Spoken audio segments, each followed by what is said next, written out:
Alright guys, welcome to the video. It is currently Thursday afternoon. Hope you guys enjoyed that edit. I've been putting edits on the last few videos to sort of start it off, so I hope you guys enjoyed them. If you do, let me know and give the video a big thumbs up. I'm actually about to go on a walk just to get some active recovery in.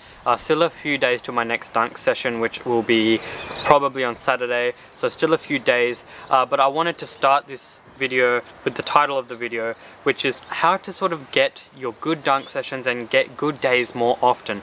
And I think this is something that a lot of people don't really talk about. I haven't really heard of it, people talking about this, and I think it's pretty underrated. And when a lot of people, they have good dunk sessions, or they'll have a good day or a good workout, whatever it is, they'll say, okay, that's really good, I had that day, I felt good, but they won't really trace back and be like, okay, what was it that made it so good? And I'll tell you what sort of happened with me. The dunk session that I did in the last vlog, usually my knees would be pretty sore. It would sort of affect me from jumping 100%.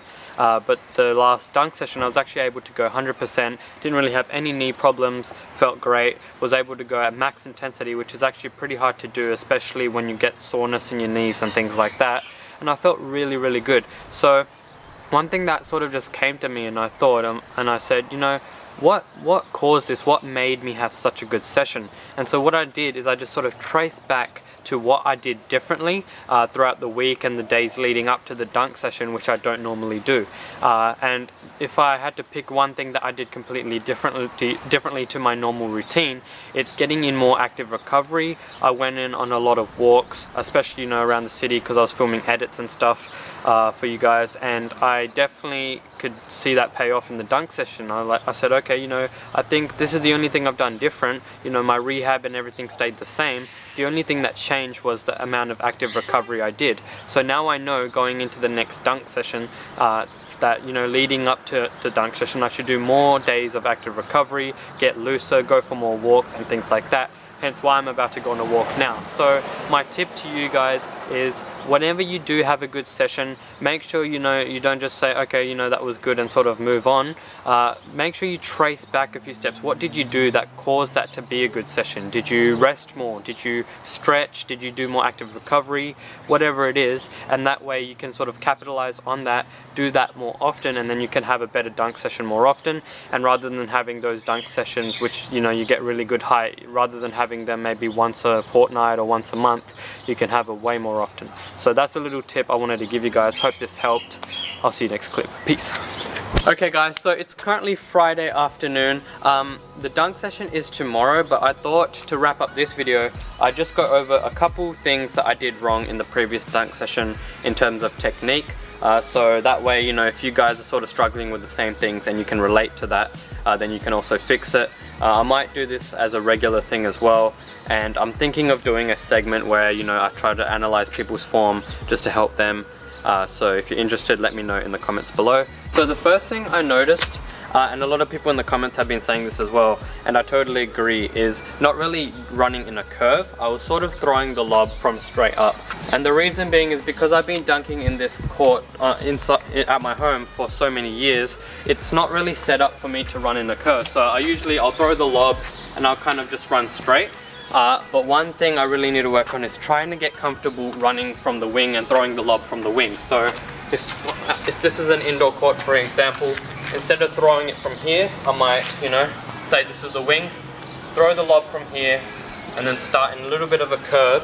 And what that will do is, because I start to run in a curve, from here I'm able to engage my hips more, just because of that natural motion. And as a result of my hips being more engaged, I'm able to increase the effectiveness of my penultimate step. So when you're running from straight on, it's a bit hard to sort of propel yourself and have a larger penultimate step, just because it comes a little bit unnaturally from like this. So if you're running off a curve, it's a little bit easier, just because as you're coming off that curve about here, you're sort of able to push that leg out a little bit more forward and get that little bit of a bigger step, which will help with some inches. So doing that, making sure I'm running on a curve, and that will translate to having a better penultimate as well. Second thing is jumping too close. One thing I think I'll do is, just to sort of help with this, is place cones where I need to jump from. I kind of realized in the dunk session that I was jumping too close, but it's still a little bit hard to prevent it. just because when I'm running at max intensity, it's a bit hard to see where I'm sort of taking off from. So placing cones just as a visual is a little bit easier, probably 2 on each side. I think because I was just jumping just inside the semicircle, so if I jump a little bit further out, it'll sort of put me at a better spot to sort of put the ball in, especially because I was back rimming a lot of my dunks, which is a sign that I'm jumping too close. Okay, so the third thing wasn't really in relation to my jump technique, it was just the lob. I was throwing it probably not high enough, which sort of felt like I had to rush a little bit to get to the ball. So what I need to do, especially because I'm going to try running off the wing now, is throw the ball a bit higher. That way I have more time to sort of ease into my technique rather than just throwing the ball and running straight away. That sort of puts me off. So it'll look a little bit something like this. Say this is the wing, say I'm at the 3-point line.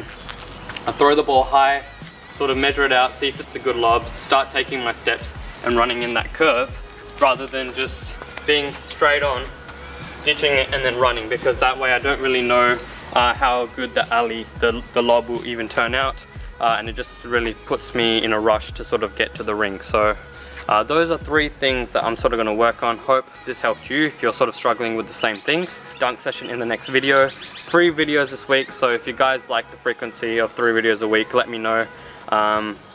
Hopefully next dunk session will be good. Another indoor session. See you guys then. Make sure to like, subscribe, turn on post notifications, and I'll see you all in the next video. Peace. Sitting on the bench. Hey.